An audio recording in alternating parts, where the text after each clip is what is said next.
All right, guys. So I'm joined by BKFC light heavyweight Jay Jackson. He takes on the number 4 ranked fighter in the division, Jared Warren, at BKFC 32 on November 5th. Very big fight. Very excited for that. Want to talk a little bit about that, maybe a couple of other things. How's everything going today, man? Oh man, everything's going great, man. Just got training and just about to hang out, find me some food, and go back to it. Awesome, man. That sounds like a fighter's life, right? So, Yeah, right. yeah. So, I can see from you just said it too, the training, right? I can see also from like your Instagram and all that, you've been getting ready and whatnot, but you seem to post a lot of like promotional stuff. So I kind of want to get a little bit of insight more so on like the camp, the training. And, it was obviously a fight that was announced quite recently, right? So how long have you been preparing for Jared Warren specifically? I've been okay. If you guys don't know the hustle now, especially when it comes to like BKFC and everything, they just kind of they try to catch you slipping. So like real talk, they be trying to catch you slipping.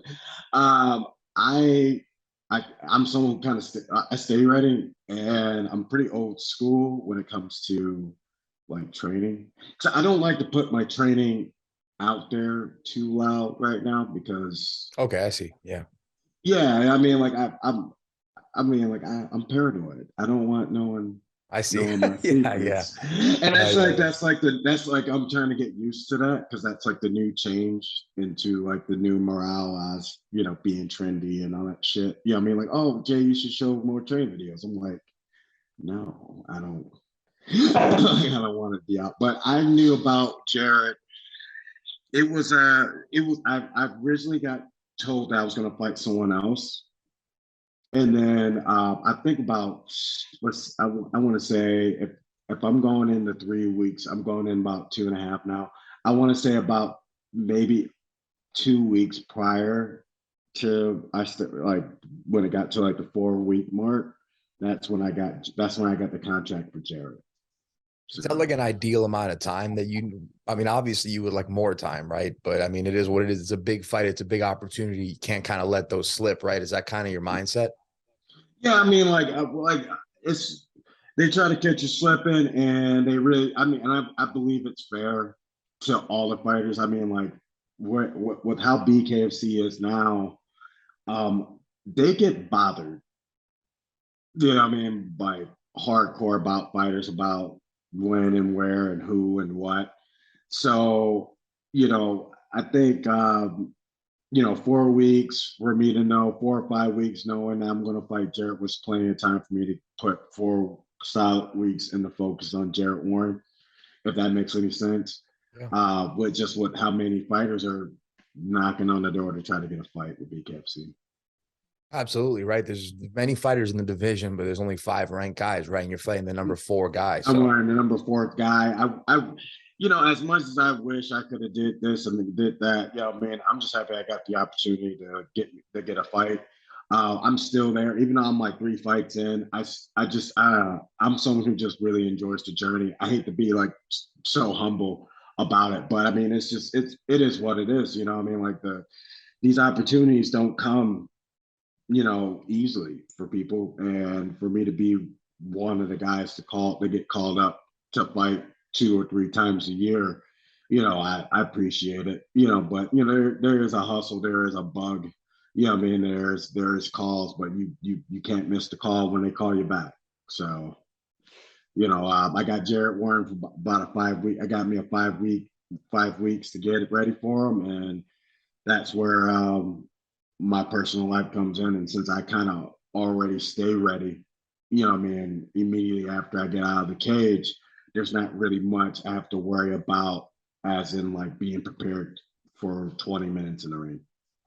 yeah, definitely. And I want to talk more about this big fight. But one thing about your last fight is we saw a lot of like little technical improvements in your game, right? In that last fight against Terry Yanofsky. And you said afterwards in an interview that you keyed in on a lot of footwork, balance, being calm in that fight, right? Is that something that you feel is going to fully transition over to this fight? Like we're going to see a lot of that same stuff in the next outing? Yeah, exactly. From the first all the way to the last, I mean, it's just about being comfortable in the ring right now. I played it. I'm a vet. I'm not. I want to like try to show off or anything, but I'm a vet in the game. I fighting is fighting, but it's a new type of fighting, just with no gloves and no takedowns, no kicks, nothing to worry about. So yeah, it's just right now. It's the same game plan, staying calm, uh, knowing your left and knowing your right, and just and bringing the bang. So it's the same game plan for this fight. Just he's a bigger guy. He's a heavy hander southpaw, and I'm gonna stay ready for all of that. Yeah, definitely, man. You love to hear it. You seem like a guy who, no matter the opponent, right, you're always going to do what you do to prepare, to game plan, no matter who it is, right? So, it's a big fight, right? It's a number 4 ranked guy in the light heavyweight division. You win this fight, and we're all going to have to put even more respect on your name, probably. So, Man, what's up? so what does this fight mean to you in terms of like the importance of it? How important is this fight for you compared to all the last ones? Because I know you just said that you prepare, not that you prepare the same, but no matter the opponent, you're always going to do what you do, right? Do you see that mentally as well? Is it the same as like any other fighter? Is this a big one in your mind? Oh, this is one of the biggest opportunities in my life. I'm not gonna lie. I'm a head case before every fight, but I'm definitely a head case for this one. I really want to beat Jared Warren. You know what I mean? I really want to. I really want to get ranked, and I really want to see an opportunity for light heavyweight glory. So this is a really big fight for me. I am not taking him lightly whatsoever. Number 4 ranked BKFC fighter. I'm trying to become number 1. So I got to beat Jared Warren. If I beat Jared Warren, that can get me up there to at least 5, 3. I mean, me and him both had similar opponents. We both fought Doolittle. Right. It's so it's it. There's a this is a big deal for me. I mean, this can get me right there in title contention. So like this is not a joke for me at all. Yeah. And we brought up Jared Warren, right? He's a very good fighter. He's 4-2 in the bare knuckle boxing world. Do you see, like, I'm not asked because obviously you don't want to get, it seems like you don't want to give out a lot of stuff, and I respect that, but without saying anything, but do you see any weaknesses in his game that you could expose? You don't have to say what they are, but not weaknesses, but do you see areas where you're like, all right, I can capitalize on that for sure? Yeah, definitely. Yeah, I mean, like there's a lot of things I see that because he's an intimidating looking guy. You know what I mean? Long arms, big arms, and he's got knockout power. And so I mean, like he's not a weak guy at all. And I mean, like I said, I'm not trying to like belittle myself or anything like that. I think I got knockout power. I know I got knockout power. So, my thing is I just gotta be cautious in there. I mean, just be cautious and make sure that my shit's is off the rails. You know what I mean? And just don't try to be way. I'm trying not to be predictable in this next fight, but we're me and my coaches and my team. We seen what we did right in the Terry fight. We seen what we did wrong. So we're focused on what we did wrong in that fight. Yeah, I mean, we love the fight. Yeah, I mean, the fight that I had with Terry Janowski was beautiful, but we want to make sure that we don't get too cocky, and we seen some holes and see some bullshit that I was doing in there, and we're just trying to square off that bullshit. Yeah, I mean, like let's square off the bullshit, but stay cool, and don't get too sloppy, don't get too cocky in there. You know what I mean? Because yeah, Terry big, he got what I mean, and he got some power. So I ain't trying to taste none of that power. Right. And you definitely have some pop as well in your hands. And you brought up the Terry fight. He took a lot of shots before the finish, right? Like he did take a lot of damage. Do you envision if that damage is going to be inflicted in the next fight, you think that Jared would be able to withstand that as well? Like, do you see a war here? Like I said, it just depends, man. I mean, like depends on what Jared I get. You know what I mean? I hope he's focused because I'm focused.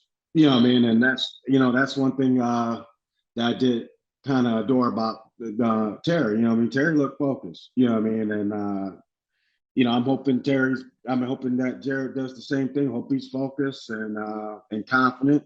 You know what I mean? Because I'm ready to dance. I'm ready to do the thing.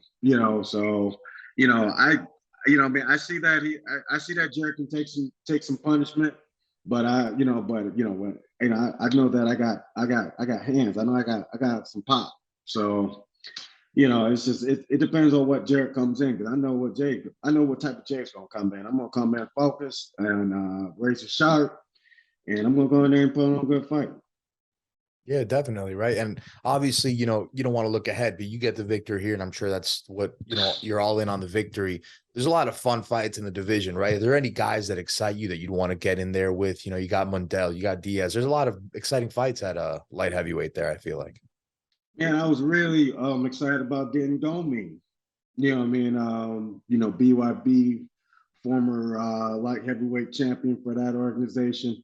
Really long, really lanky. I was really excited about fighting him. Um, I see Mondell, but I think he's shooting down to was it cruiserweight? No, not Yeah. cruiserweight, but welterweight. Right. I see Yeah. he's going down to welterweight a lot. Um, prior to even I was looking forward to a Jared Warren fight. After Terry, those are my three main guys. There's Diaz. Diaz he floats between what you might call it, Yeah. He also jumps. welterweight, Yeah. yeah, welterweight to light heavyweight. Right. But I'm staying in light heavyweight. I don't go no lower, no higher than that. Because it's unless if you don't like there's there's always super fights. There's always like some Venom Page in your life. That but that kind of like in between where I walk around at.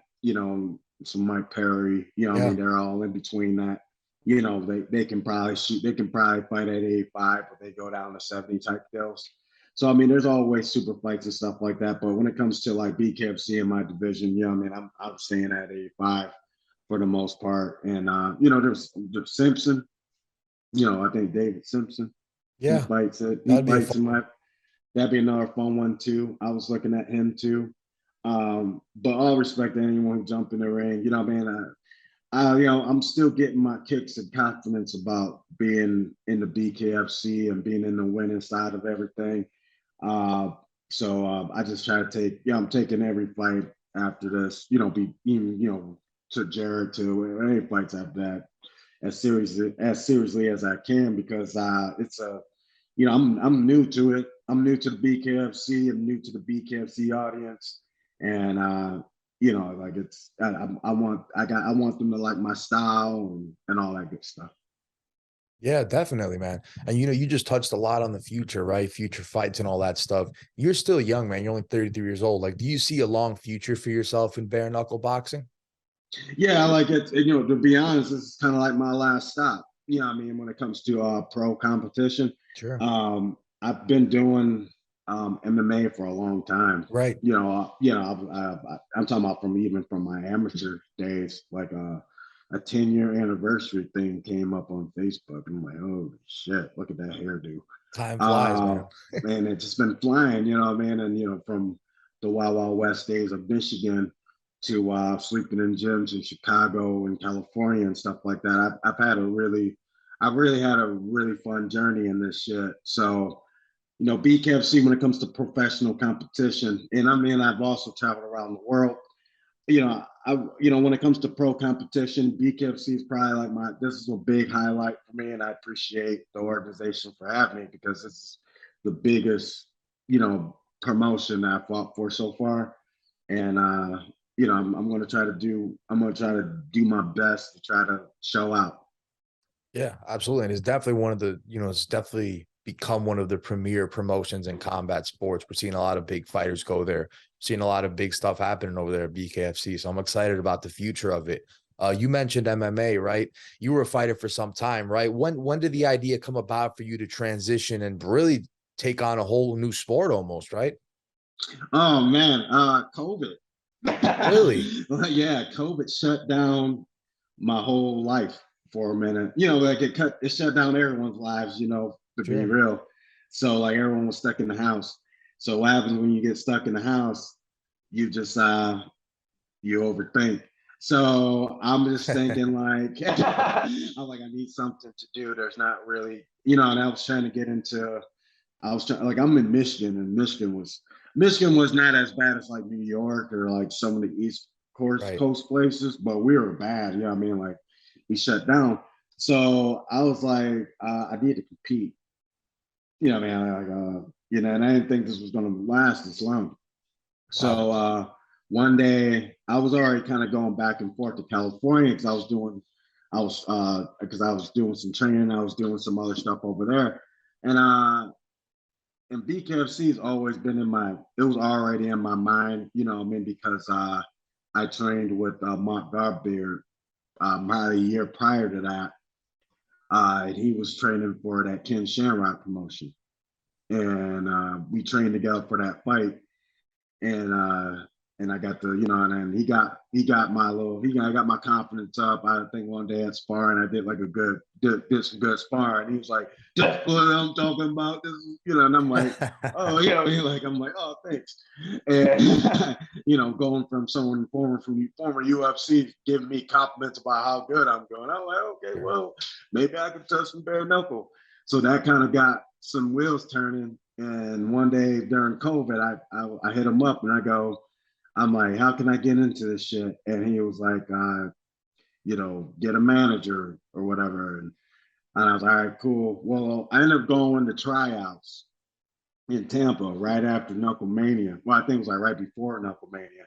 I went to tryouts, and I did tryouts, and then I started following the, Almost Famous boat, and I started following the show a little bit. So yeah, I was like, was that if that was last year? So like 2021, 2000, going into 2021, I started chasing the BKFC boat a little bit to see how I can get in.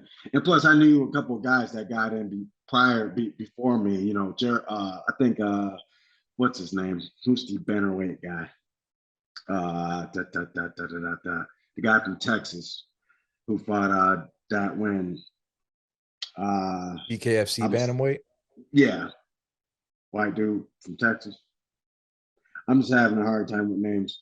But anyway, he used to fight for WXC in my state. He was the champion there for a while. So I already knew BKFC. Like, I was a big fan of BKFC before too. So I was like, how can I get in? How can I get in? I did tryouts, and I followed the boat a little bit, and I finally got to showcase some of my skills uh, in that BKFC show with all the YouTubers and stuff like that. So, and Yeah, then in that, yeah.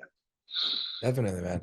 And it seems like you have a very interesting journey, man. That whole story of how you became a BKFC fighter. Now, I didn't even know that if it hadn't been for COVID, that you wouldn't be would you be a BKFC fighter if COVID hadn't happened?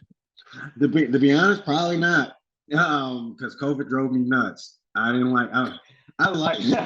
Don't get me wrong. I mean, I'm an introvert, but no, drove it. I mean, it was just like everything shut down, and then when you got like no distractions in your life for a little bit, and things slow down, it's just like, all right, so what can I do to enhance my life? And it was just like, well, there's tryouts going on all over the United States. I mean, and I need to get up and go to these tryouts. I got to go up there and I got to go to these places where there's fighting. What I mean? Because sitting in my house and waiting for someone to call me ain't doing shit. So, and that's kind of where COVID motivated me to get the fuck out of the house to go to Florida, all the way from Michigan, to go try out.